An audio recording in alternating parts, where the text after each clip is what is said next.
Bonjour à toutes et à tous, soyez les bienvenus donc dans ce webinaire de rentrée que nous avons dédié à la mise en place de l'intelligence artificielle dans la veille. Je suis Arnaud Marquand, je suis directeur des opérations de Québecrol et je serai accompagné aujourd'hui par Laura Costamagna, consultante en intelligence économique et formatrice sur les outils Québecrol. Bonjour à tous. Alors, l'intelligence artificielle, bon, c'est pas un sujet nouveau. Pour ceux qui me connaissent et qui me suivent, en mars de l'année dernière, j'avais fait une intervention auprès des étudiants de l'université de Lille lors du VeillLab, où on avait échangé autour de l'intelligence artificielle et de l'arrivée de cette intelligence artificielle dans le monde de la veille. On avait commencé à étudier avec eux ce qui étaient les premiers principes d'intelligence artificielle et c'était il y a un an et demi maintenant, c'était en mars 2022, on avait commencé à élaborer quelques voies de progrès sur cette problématique de l'intelligence artificielle et comment elle allait arriver dans la veille. Bon, c'était pas prémonitoire à l'époque, on savait pas ce qui allait donner les recherches autour de, même si on en entendait parler, hein, de tout ce qu'on a entendu, de tout ce qu'on a vu pardon, arriver ces dernières semaines avec OpenAI, avec tous les grands euh, de la de l'Internet qui se sont mis à l'intelligence artificielle et qui ont lancé ces modules d'intelligence artificielle générative. Bon, elle a défrayé la chronique les semaines passées. Dans un contexte assez particulier, on va pas rentrer là-dedans aujourd'hui. Nous, ce qu'on va vous montrer aujourd'hui, c'est comment nous, on va le mettre en place là dans les semaines qui arrivent, puisque c'est un module qui va arriver au mois d'octobre, qui va sortir. Il était dans notre roadmap. On l'a annoncé aux clients. Je sais qu'il y a des clients qui sont aujourd'hui à l'écoute de ce webinaire. Euh, et donc, on va mettre ce plan en place. C'est pas quelque chose dont il faut avoir peur dans la veille, l'intelligence et dans l'intelligence économique, l'intelligence artificielle, puisque il faut pas le voir et tout ce qu'on a fait, et nos clients le savent bien, tout ce qu'on a fait autour de cette intelligence artificielle, mais aussi des moteurs de machine learning qu'on a mis en place dans nos outils, n'ont pas été là pour remplacer les veilleurs, mais bien pour les aider, pour leur permettre d'avoir un travail plus efficace, pour leur permettre de gagner du temps et de se reconcentrer sur des tâches qui sont pour nous primordiales. Et c'est ça notre démarche depuis le temps que je suis arrivé chez Québecrol. Ce qu'on veut, c'est redonner du temps aux veilleurs pour qu'ils puissent réaliser des études, pour qu'ils puissent réaliser son analyse, pour qu'ils puissent donner ses indicateurs de façon claire, les tendances de façon claire à sa hiérarchie pour que des actions soient prises. Voilà. Redonner du temps aux veilleurs, c'est pour ça qu'on travaille. Alors, pour ceux qui ne nous connaissent pas, dire qui nous sommes, ça va aller très très vite.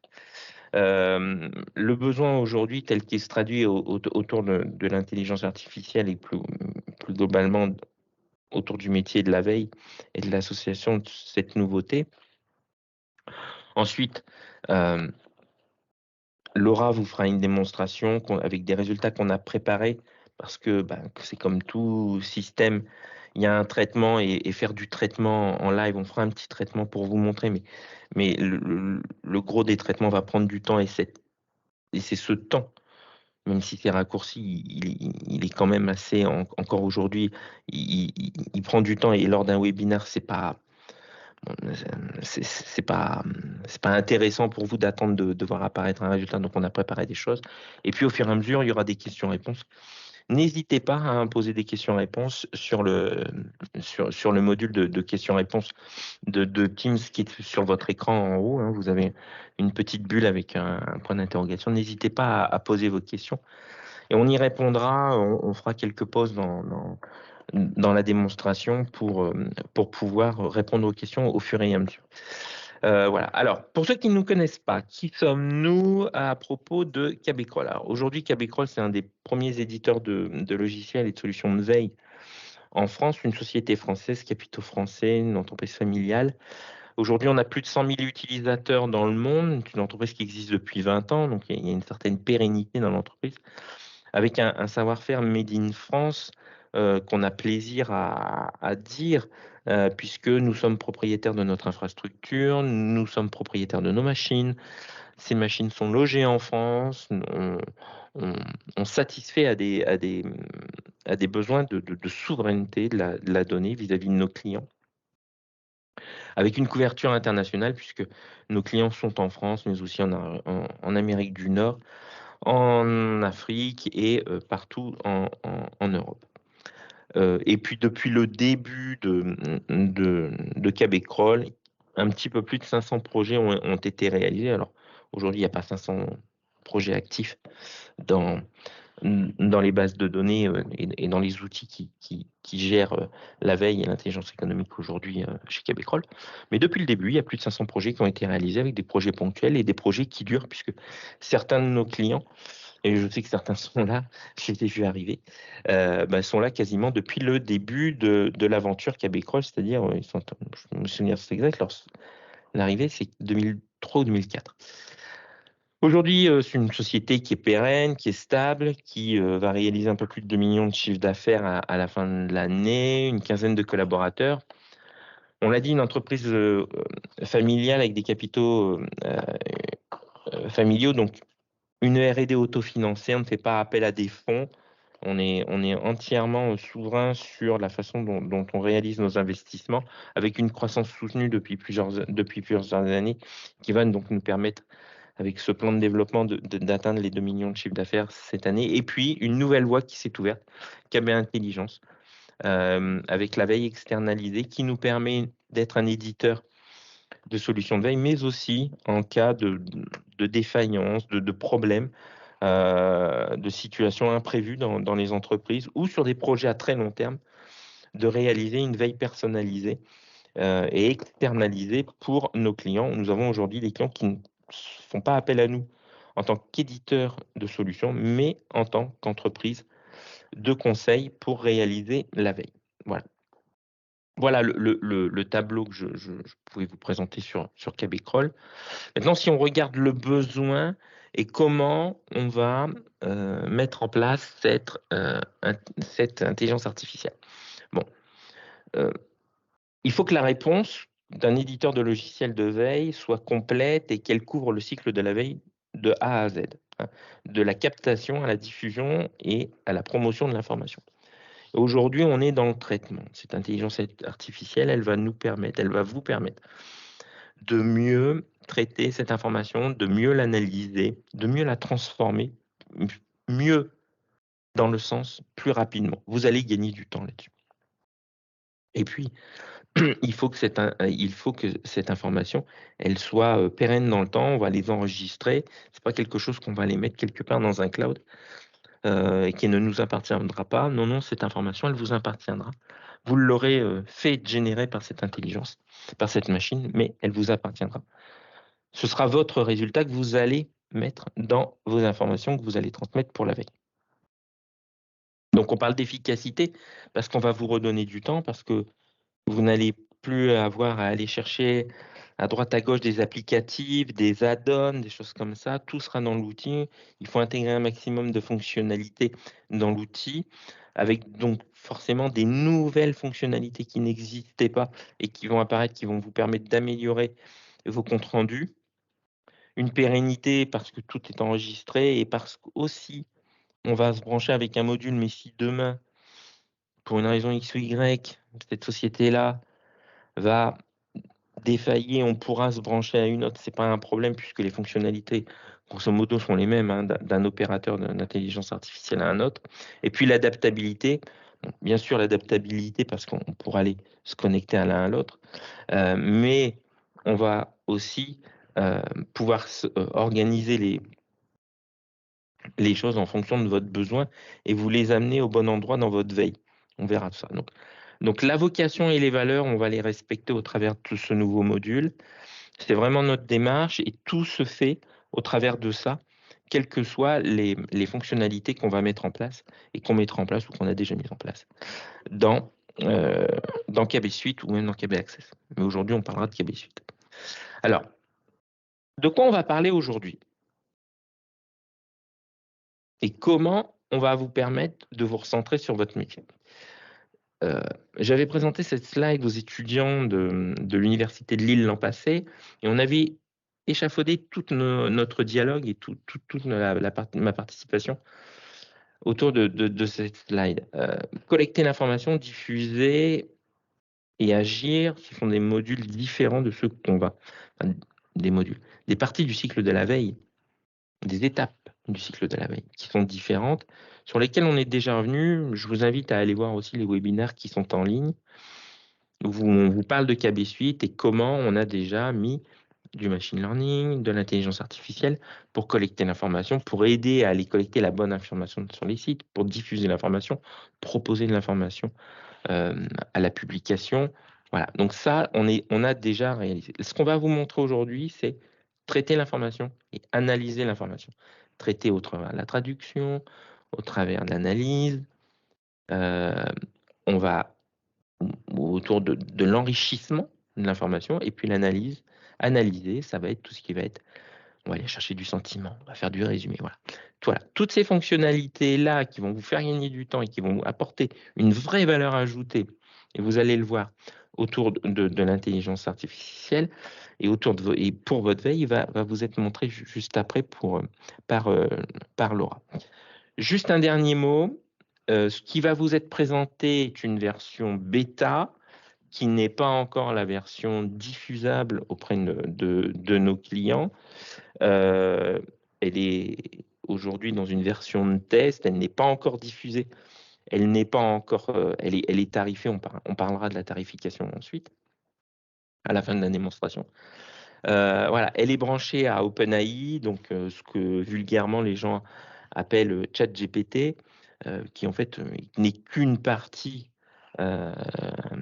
ChatGPT est dans la partie publique d'OpenAI avec l'intégralité des modules. Donc voilà, on est connecté à cette base-là qui aujourd'hui, si on les compare, est de loin la plus performante pour nous, pour notre utilisation et pour ce qu'on veut que vous en fassiez.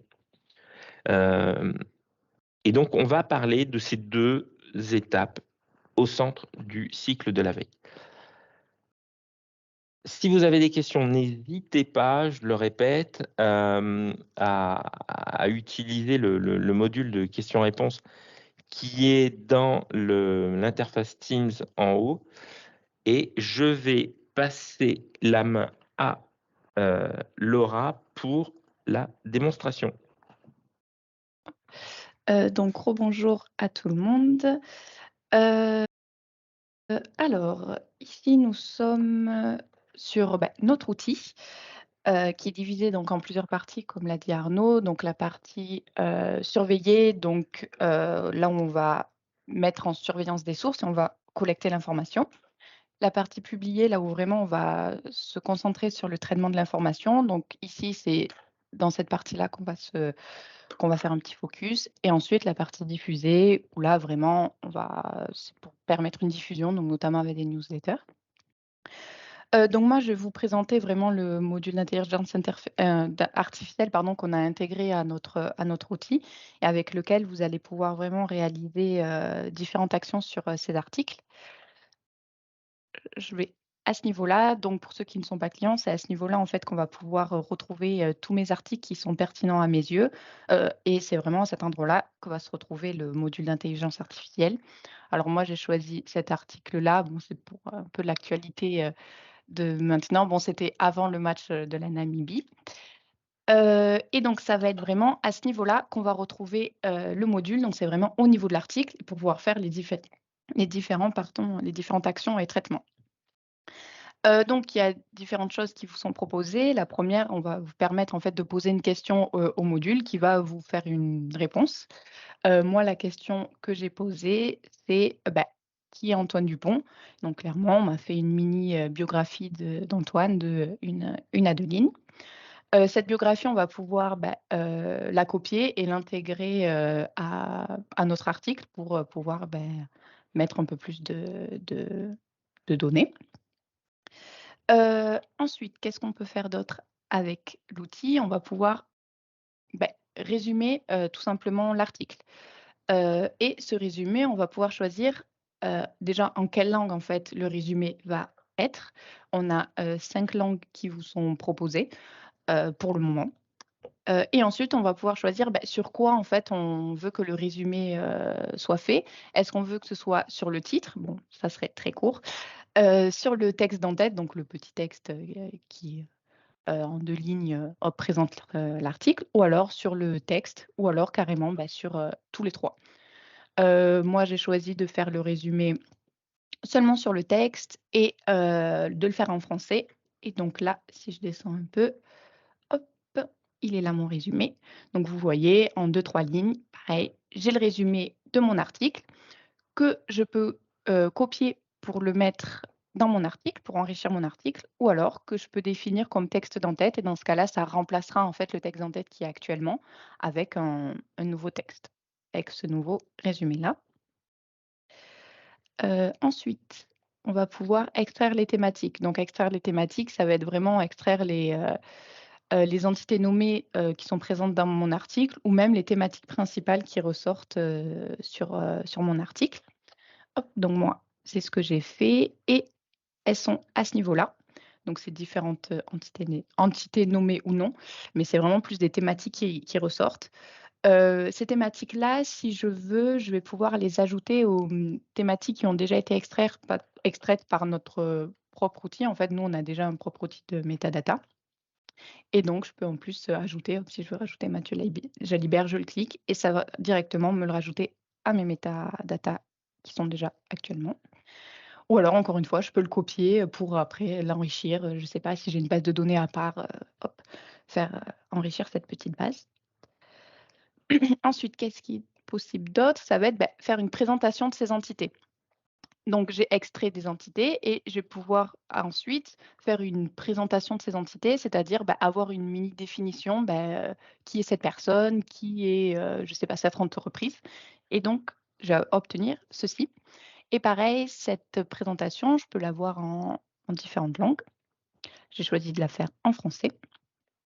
Donc là, j'ai vraiment, des entités qui ont été extraites et après, ça m'explique vraiment, qui est quoi, qui est cette personne-là, qui est cette équipe-là, qui est ce pays, qui est ce magazine ou qui est cet acteur. Et encore une fois, je vais pouvoir copier toutes ces données pour enrichir, si je le souhaite, mon texte ou, une base, de données que vous avez vous, par la suite sur le côté. Hem Donc voilà pour ça. Après, vous allez pouvoir, traduire l'article. Donc vous allez pouvoir choisir ce que vous souhaitez traduire, donc le titre, le texte en tête ou le texte ou les 3. Et ensuite traduire, de quelle langue, vers quelle langue vous souhaitez choisir, vous souhaitez traduire votre texte. Donc moi j'ai choisi, ma langue d'origine c'est le français de mon texte et j'ai choisi une traduction vers l'anglais. Encore une fois, on a les différentes langues ici que vous pouvez sélectionner. Hop et voici le résultat. Donc ça a vraiment tout traduit.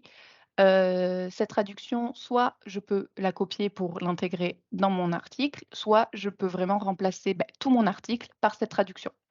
Donc dans ce cas-là, ça remplacera vraiment tout ce qu'il y avait à l'origine par tout ça, si je clique à ce niveau-là. Hop et ensuite, ce que je peux faire à la fin, ça va être générer une image avec les différents mots que ici, je vais taper. Ça va me générer vraiment, me créer une image. Donc moi, il me semble que j'avais tapé, une mêlée de rubis et donc j'ai eu mon image à ce niveau-là. Cette image-là, je peux la copier pour, pareil, la garder, ou la garder. Je peux la mettre dans mon article, carrément pour intégrer mon article ou alors je peux la définir comme image d'en-tête parce qu'en fait, quand, et ce sera l'image, qu'on verra quand on envoie cet article dans une newsletter ou qu'on verra, sur la plateforme. Donc il est également, je vais vous faire un exemple, par exemple, de poser une question. Je vais dire, qui est, Fabien Galtier, donc entraîneur de l'équipe de France de rugby. Hop, je pose ma question, je fais envoyer. Il y a quelques secondes de traitement, en fait. Donc, vous voyez, ça prend vraiment quelques secondes et je vais avoir après, comme ici, hop, j'ai déjà ma réponse. J'ai une biographie de qui est Fabien Galtier. Tout simplement, et encore une fois, je vais pouvoir le copier ou alors si ça ne me plaît pas et si je veux pas garder ça dans mes historiques, je peux le mettre, ici, le supprimer et ça va me supprimer vraiment cette requête-là. Tout ce qu'on a fait ici sur un article, il est possible aussi de le faire avec plusieurs articles. C'est-à-dire vraiment faire des actions groupées sur une sélection d'articles. Hop, si je retourne ici dans mes articles, c'est-à-dire je vais pouvoir sélectionner, je ne sais pas, par exemple une dizaine d'articles. Je les sélectionne. Hop, je vais aller sur mon bouton, des actions groupées. Je vais ici aller sur le bouton, analyse avec OpenAI. Je vais faire appliquer et là, en fait, tout ce que j'ai fait précédemment pour un article, je peux le faire sur toute ma sélection. Donc c'est-à-dire, poser une question, sur ma sélection, résumer vraiment toute ma sélection, donc faire, je sais pas, un condensé, de ces différents articles. Par exemple, c'est des articles qui traitent vraiment sur, le même sujet. Hop, ça va me faire le résumé, extraire les thématiques de ces différents, articles, présenter les entités, encore une fois, de tous ces articles, traduire tous les articles d'un coup et créer, une image pour l'ensemble, en fait, de ces articles. En fait, ces analyses-là, ça va être placé, si on le souhaite, par la suite, dans, ce qu'on a va appeler des dossiers de veille. Et ces dossiers de veille, en fait, ça pourrait être personnel, donc seulement pour vous, ou alors vous pourrez vraiment le partager avec, d'autres utilisateurs si vous le souhaitez. Hop, vous dites: «Ben voilà, j'ai fait le résumé de ces différents articles», hop et vous le partagez à un autre utilisateur. Heu, pour le module, OpenAI, est-ce que pour le moment, il y a des questions sur vraiment ce module-là? Comment ça fonctionne? Ou je sais pas, d'autres questions? Arnaud? Alors, pour l'instant, je vois pas de questions, mais des gens des personnes qui ne pouvaient pas assister au webinar, et avec qui j'avais dialogué, en amont de ce webinar m'avaient posé, quelques questions. Alors, bon, notamment, comment va se présenter cette option? Bon, donc on le voit, hein, cette option, elle sera intégrée. Bon, ce sera une option payante, hein. OpenAI n'est pas gratuit, hein. On parlera de la tarification à la fin du webinaire, mais on le voit, hein, donc on va l'intégrer directement au cycle de la veille, hein. On est bien avant. Après la partie, surveillance, on est en plein dans la curation. Donc on a fini cette étape de sélectionner nos articles et on va pouvoir aller donc analyser et traiter les articles comme vous l'a montré, Laura, que ce soit de façon individuelle ou de façon groupée. Alors le groupé, il y avait une question qui m'avait dit: «On pourra mettre combien d'articles dans la base?» On va le voir parce que plus vous allez mettre d'articles, plus le traitement va être long et forcément, plus ça va coûter cher, hein. Mais on verra tout ça, avec le nombre d'articles par jour dans la tarification que vous pourrez mettre, en analyse grâce à ce module. Hem Et alors, une question était: est-ce qu'il y aura de l'analyse de sentiments? On va en parler juste après. L'analyse de sentiments, c'est une question qui est revenue plusieurs fois, hem, mais on a choisi, j'en ai pas parlé en amont, mais on a choisi, c'est un choix stratégique de notre part, de ne pas utiliser l'analyse de sentiments d'OpenAI. Non pas que c'est pas ça marche pas, ça marche, mais c'est quelque chose sur lequel on avait travaillé en amont, pour lequel on avait réalisé un projet, de R&D qui s'est bien passé, sur lequel nous on avait investi, on avait fait une embauche spécifique à ce sujet. Donc on a poursuivi nos travaux, les travaux sont enfin, je félicite l'équipe R&D et la personne qui a réalisé ça parce que ça a été c'est un vrai beau module que Laura va vous montrer juste après, mais qui sera intégré dans la solution, comme une autre fonctionnalité puisque, ce sera dans le menu. Bon, vous l'avez peut-être vu passer, très rapidement. On voit, analyse de sentiments au-dessus d'OpenAI. Voilà. Est-ce qu'il y aura une des questions était: est-ce qu'il y aura que OpenAI disponible? Oui, il n'y aura que OpenAI de disponible. Si un jour, OpenAI fait défaillance, comme je vous l'ai dit, ou si un jour on a un souci parce que, pour une raison X ou Y, les prix deviennent exorbitants parce que, on n'a plus une qualité d'interfaçage avec eux comme on l'a aujourd'hui, on se réservera le droit de modifier notre interface et d'aller s'interfacer avec un autre, fournisseur de services. Mais aujourd'hui, enfin, de tout ce qu'on a regardé, aujourd'hui, pour eux, c'est le meilleur rapport qualité-prix. Donc, on a choisi de travailler. Alors, on le voit, hein, ici, Laura l'a mis à l'écran, il est juste au-dessus d'OpenAI qui est à gauche, hein. On a l'analyse de sentiment, mais c'est la partie que va vous présenter Laura juste après. Arnaud, il y a des questions sur le module Ah, allons-y. QIR. Ah, alors attendez. Ah, mais oui. Ah, mais alors excusez-moi, parce qu'en fait, il ne s'était pas affiché correctement. Je vois qu'il y a des questions qui sont arrivées. Merci, Laura. D'après votre référence, est-ce que l'IA est pertinent sur tout type d'article, scientifique ou presse? Alors, tout va dépendre de ce qu'on veut faire. L'analyse de sentiments sur un article scientifique, allez, on lâche le mot, c'est nul. Voilà, un article scientifique, il va vous proposer des résultats d'analyse, il va vous expliquer une théorie, il n'y a pas de sentiment là-dessus. Sur de la presse, oui, sur des articles, sur d'autres types d'articles, oui, l'analyse de sentiment va être pertinente. L'IA, elle sera pertinente sur... Et c'est pour ça aussi que nous, on a fait la distinction, moi aussi, c'est quelque part une façon de montrer les choses d'une façon... c'est un choix délibéré quelque part de notre part. D'un côté, on a l'intelligence artificielle et de l'autre côté, on a mis analyse de sentiments. L'analyse de sentiments, c'est une intelligence artificielle. C'est pareil. Mais on sait que c'est quelque chose de différent et Laura vous montrera. Est-ce que c'est pertinent? Ça va être pertinent. Bah, vous l'avez vu sur les résumés d'articles, de un ou plusieurs articles. Ça va, enfin, comparé à l'humain, ça va beaucoup plus vite. Ça va vous permettre aussi, vous l'avez vu, de retravailler. Donc, ça va être pertinent dans le sens où si le résumé, il n'a pas tout à fait la forme verbale que vous voudriez mettre, et si vous voulez apporter une touche, rajouter des choses, enlever des choses, voilà, vous pourrez toujours modifier ça. Donc oui, il y a une pertinence.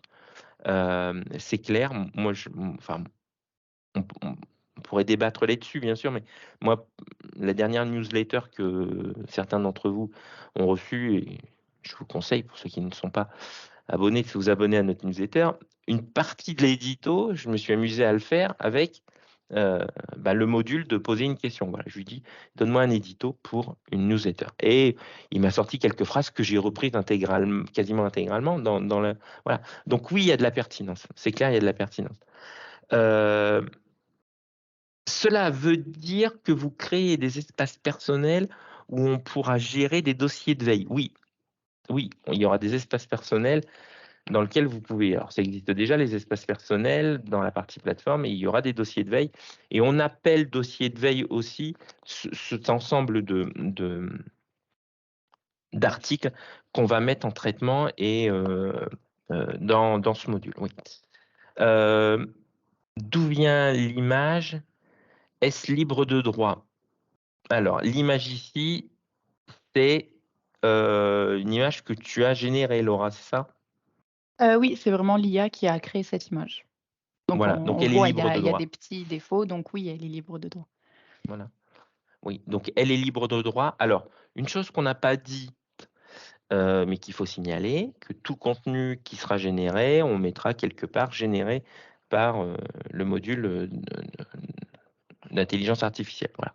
Il y a, voilà, on citera notre auteur quand même, hein. Mais voilà. Donc voilà euh, voilà pour les questions. J'espère que j'y ai répondu correctement. Désolé, j'avais pas. Enfin, pour ceux qui avaient posé une question et qui me l'ont rappelé, j'avais pas vu les questions qui étaient dans le module. Enfin, ça s'était pas affiché. On va passer à Oui. l'analyse de sentiments et on refera une petite tournée de questions avant de parler de choses qui fâchent, c'est-à-dire de la tarification. Maintenant, le module d'analyse de sentiment, donc en fait, il va analyser le texte et ainsi permet de déterminer vraiment le sentiment principal dégagé, par l'article. Ça va vraiment mesurer, le ressenti, transmis par l'article. Hop, donc c'est un module, donc moi j'ai déjà lancé le module, pareil, ça m'a pris quelques secondes, pas de problème pour ça. Donc ici, c'est la joie qui prend le dessus parce que, l'équipe de France est contente de jouer. Antoine est heureux de retrouver son coéquipier toulousain, donc on voit vraiment que c'est de la joie. Ensuite, on va parler de polarité. Donc ici, on voit que la polarité dégagée par l'article est neutre, c'est-à-dire vraiment la polarité va mesurer l'orientation du texte. Est-ce que c'est positif, négatif ou neutre? Et ça va vraiment le faire en fonction des éléments qui ont été rapportés et de la tonalité de celui-ci. En fait, ça va vraiment rapporter les faits de l'article. Et ensuite, grâce à la subjectivité, on va vraiment pouvoir déterminer si l'article, potentiellement, il apporte des opinions personnelles et notamment celles de l'auteur. Donc ça va vraiment être plus de partialité en gros. Donc là, l'article, c'est une interview. On voit que, du coup, l'article est subjectif parce que, Antoine, par exemple, il apporte ses opinions. Et pour finir, on va avoir un nuage de mots. C'est une représentation visuelle, vraiment des termes, les plus fréquents dans l'article. Ça va vraiment permettre d'identifier rapidement les mots-clés et les thèmes qui sont dominants, et leur taille est proportionnelle à leur fréquence d'apparition et leur couleur n'a pas forcément d'impact pour le moment et ainsi que l'emplacement des mots. C'est pas parce que, important c'est écrit, tout à gauche, au fond que, c'est celui, qui a le moins d'importance.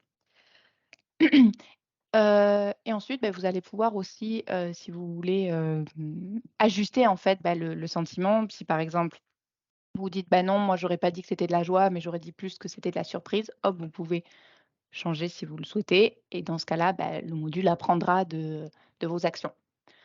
Donc voilà concernant ce module-là, mais également en fait, nous, comme on propose une plateforme en fait de lecture des articles, là où les lecteurs vont pouvoir lire les articles que vous avez trouvés et jugés pertinents pour eux. On a mis en place différents, widgets, donc des différents blocs pour, concernant l'analyse de sentiments, donc que je vais vous montrer directement. Hop, donc ça, c'est une de nos plateformes. Si je clique, sur l'article, donc ici, donc je rappelle pour tous ceux qui ne sont pas, clients, tout ce qu'il y a, ici, c'est personnalisable. Donc vous pouvez choisir, tout, la taille, les widgets, la couleur, l'emplacement de tout. Et donc c'est ici, c'est 2 widgets qui sont nouveaux, qui vont être nouveaux avec le module d'analyse des sentiments.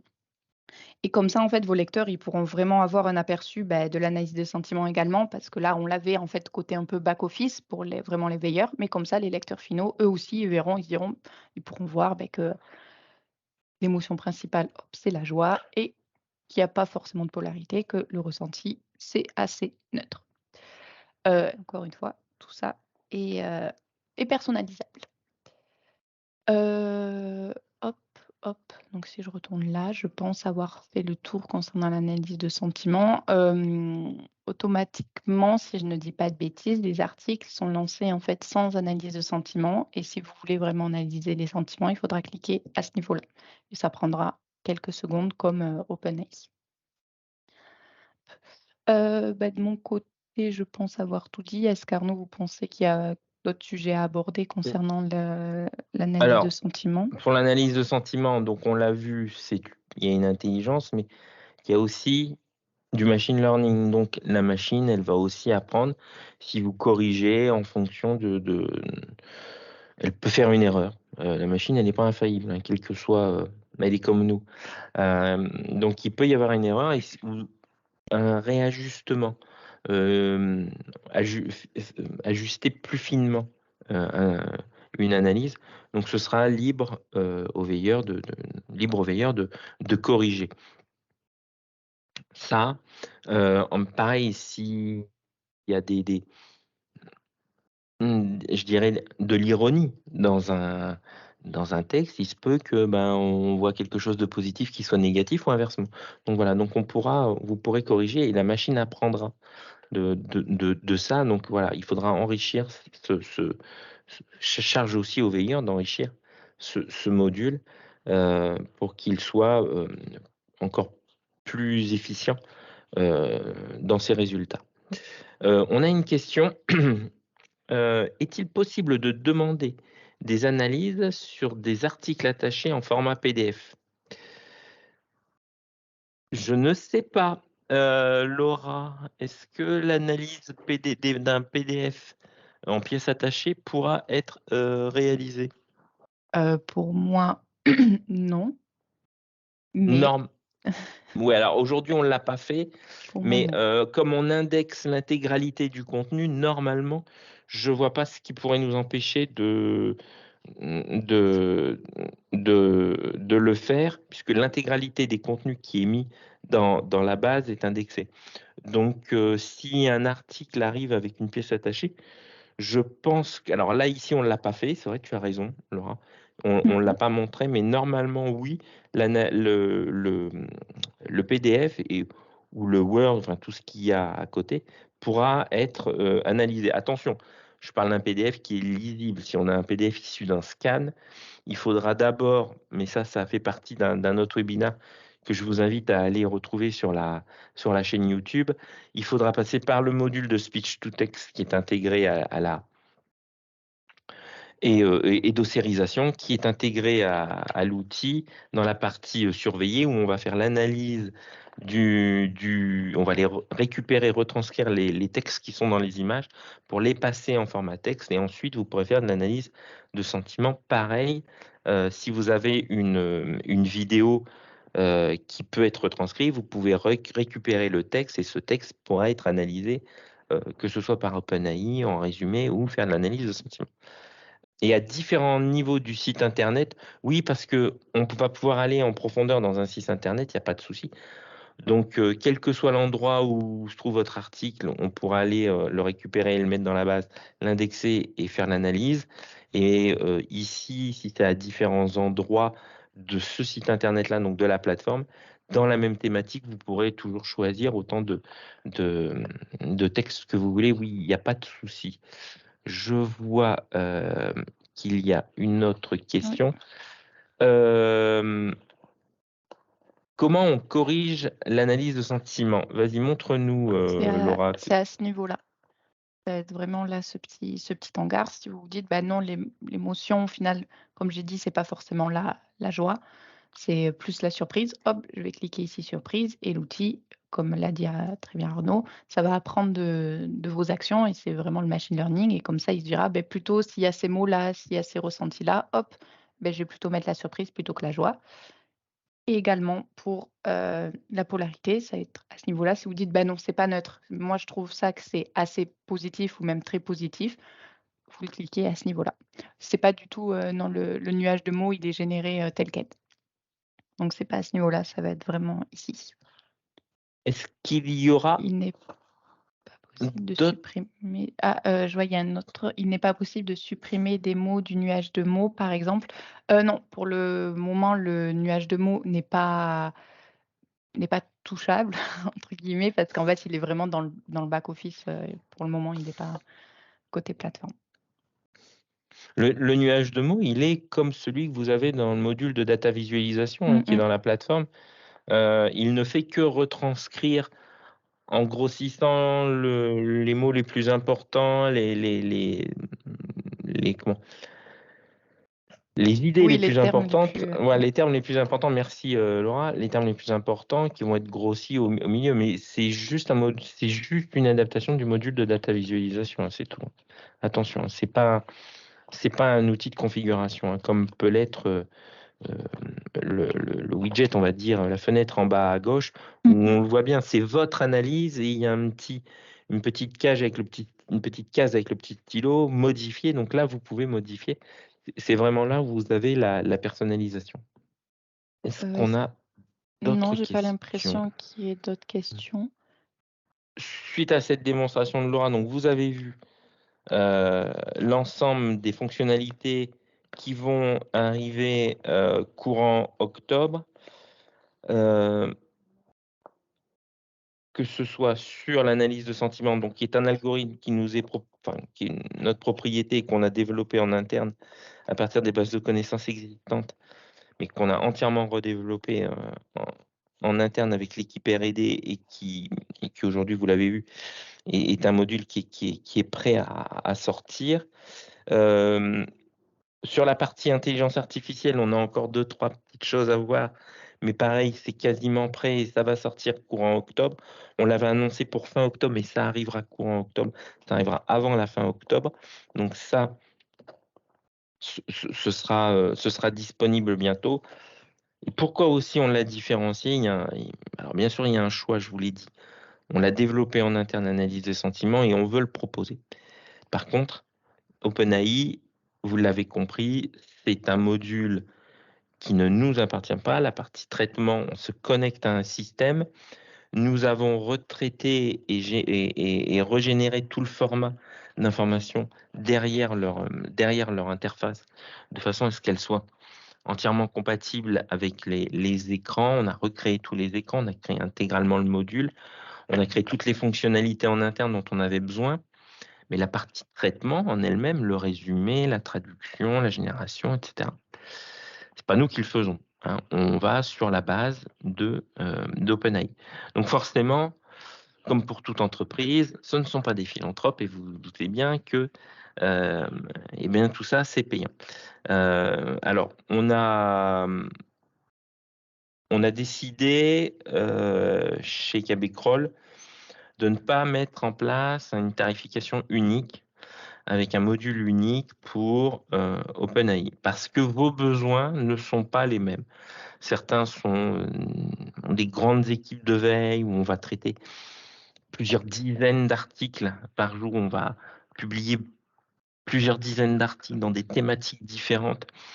Donc ces gens-là auront un gros besoin. Et puis, il y a des projets de veille qui sont plus concis, plus resserrés sur une activité de recherche, sur une activité industrielle très précise et sur lesquels on va générer une petite dizaine d'articles ou entre 10 et 20 articles par jour sur la plateforme ou en newsletter. Donc, le besoin n'est pas le même, donc on a décidé de faire une tarification en 3 étages en fonction du nombre d'articles que vous allez pouvoir soumettre par jour. Voilà, donc je vais vous présenter la tarification. Ah bah, si elle va arriver. Voilà. Voilà, donc il y aura 3 formules d'OpenAI. Une formule basique avec 20 articles soumis dans le système par jour, qui sera tarifé par an, je dis bien par an, hein, c'est pas par mois, mais par an, à 4 990 €. Une formule standard à 6 990 € qui vous permettra de soumettre 50 articles par jour à la machine, et une formule premium qui va vous permettre de soumettre 100 articles par jour à 9 990 €. Alors, vous allez me dire, tout ça n'est pas pour rien, c'est vrai, c'est clair, c'est pas pour rien. Mais il faut savoir que la tarification d'OpenAI se fait à l'aller comme au retour. C'est-à-dire que quand vous chargez quelque chose dans la base, vous payez, mais quand eux vous ramènent quelque chose, vous le payez aussi. Voilà. Il faut voir, et je conclurai là-dessus. Il faut bien voir 2 choses. C'est pas récréatif d'utiliser un module d'intelligence artificielle, contrairement à ce qu'on peut nous présenter dans les médias ou ailleurs, dans la presse. Il ne s'agit pas d'aller, comme l'a fait Laura, passer sa journée à discuter avec la machine pour poser des questions sur l'environnement, sur je ne sais trop quel sujet, et voir un peu ce que répond la machine. D'abord, c'est une utilisation professionnelle que vous allez avoir. On le sait très bien. Donc, et OpenAI aussi le sait, ce sont des professionnels qui sont là. Et ce qu'on entend à longueur de journée, on parle de ChatGPT. ChatGPT, c'est le module de discussion grand public, gratuit, gratuit entre guillemets, puisque en fait, vous avez le droit à un certain nombre d'allers-retours avec le système. Et au bout d'un certain nombre d'allers-retours, le système se bloque, il dit voilà, bah, on vous offre X crédits, et ces X crédits-là sont dépassés. Maintenant, voilà, vous nous donnez un nouvel email, un nouveau numéro de téléphone, et puis là, on pourra redonner des crédits soi-disant à cette nouvelle personne, puisque c'est comme ça que on vous identifie. Là, on parle du module professionnel, donc on parle de GPT-4, c'est-à-dire la dernière version, non pas celle qui a été présentée cette nuit par OpenAI, dans lequel il y a encore des nouveautés qui vont arriver et qui seront mises en place dans les semaines qui viennent. Mais on parle du dernier module avec toutes les fonctionnalités qui sont présentes et que vous avez vues, hormis l'analyse de sentiments. Voilà. Donc, c'est un module professionnel. Bon, OpenAI veut rentabiliser son investissement, c'est normal, c'est pas gratuit, hein. Voilà. Nous, on a essayé de calculer les tarifs au mieux, d'être au plus juste pour vous, de pas exploser. C'est aussi pour ça qu'on met des limites. Aujourd'hui, nous, on a fait ces tests-là, on a fait des projections, on a tarifé ça comme ça vous est présenté là actuellement. Honnêtement, on n'est pas allé au-delà de 100 articles soumis par jour.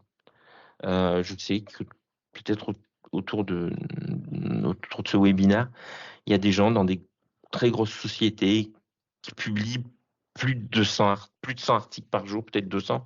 Voilà. Bon, après, il n'y aura pas des résumés à faire sur tout, il n'y aura pas des traductions à faire sur tout, il n'y aura pas... voilà. N'oubliez pas que ça, c'est pas ce que vous allez publier. Vous pourriez très bien une journée ne pas l'utiliser, ne pas utiliser la base d'intelligence artificielle pendant une journée, publier vos articles. On parle bien d'articles qui vont être soumis, c'est-à-dire que vous allez envoyer en traitement vers OpenAI. Voilà. Est-ce qu'il y a d'autres questions? Comment est calculé un article? On ne calcule pas sur un article. Ah oui, il y aura un compteur. Oui, vous pourrez visualiser, bien sûr. Vous pourrez visualiser où vous en êtes dans le système. Les administrateurs recevront une alerte lorsque leur quota sera atteint ou quand vous serez proche du quota. En fait, nous, on l'a ramené à l'article parce que c'est ce que vous produisez. Voilà. En fait, ça ne se passe pas du tout comme ça. Le calcul est beaucoup plus savant derrière. Et nous, on a simulé pour un article type. Mais si on vous met 20 articles, eh ben, ce sera 20 articles. Nous, après, ce sera notre mécanique derrière d'aller convertir le système de tarification et la quantité de données transmises et reçues d'OpenAI pour vous la retranscrire ne pas vous la retranscrire directement, mais de dire, bah voilà, tel client a pris un abonnement à 20 articles, là, il a envoyé 5 articles et le contenu est revenu, donc c'est que 5. Voilà, quel que soit le traitement derrière. Voilà. On ne va pas rentrer dans ces calculs-là parce qu'on a eu un peu de mal au début, c'est un peu compliqué à utiliser. Et en fait, nous, clairement, on s'est basé sur les factures qu'on a reçues quand on a fait toute l'analyse pour essayer de comprendre comment il fonctionnait et essayer de tarifer ça pour que vous ayez un service adéquat. Que ce module sera disponible sur Starter. Alors, Starter n'existe plus, c'est KB Access, non. Ce ne sera pas disponible dans KB Access. Si pas utilisé un jour, est-ce que report? Non, c'est un forfait. C'est un forfait. Il n'y aura pas de report. Là, en fait, ce qu'on vous met, c'est l'équivalent de 20 articles par jour. Grosso modo, ça fait 600 articles par mois. Hein, grosso modo. Voilà, c'est une quantité de volume de données. Mais si demain, vous n'utilisez pas vos 20 articles, mais le lendemain, vous voulez en utiliser 40, et ben, ou des articles qui seront beaucoup plus gros, ça va vous compter plus. Enfin, je le dis, le calcul derrière, il n'est pas simple. Voilà. Mais non, c'est pas si vous n'utilisez pas tel jour, le lendemain, c'est reporté. Non. C'est un forfait et en plus, il est annuel. On l'a fait au plus juste parce que si on commence à calculer jour par jour, ça devient une usine à gaz. Et c'est pas notre business model. Je ne l'ai pas précisé, mais je le dis, les clients le savent. KB Crawl vous vous abonnez pour 1 an, hormis si vous avez besoin d'un veilleur en plus, si vous avez besoin, de lecteurs en plus. Mais si vous restez dans votre volume, vous savez au 1er janvier, vous prenez votre abonnement, vous savez combien vous allez payer et c'est clair, c'est précis. Il y a pas de facture qui arrive comme ça, entre 2, hein.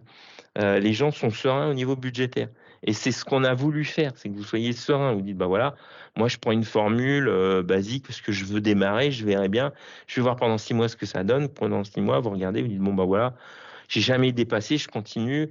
Ou alors oui, je dépasse tous les mois parce que bon, c'est vraiment quelque chose qui enrichit et on me réclame des choses et j'ai besoin de cet outil-là. Bon, il faut que j'augmente sur le restant de l'année, il faut que je change de formule.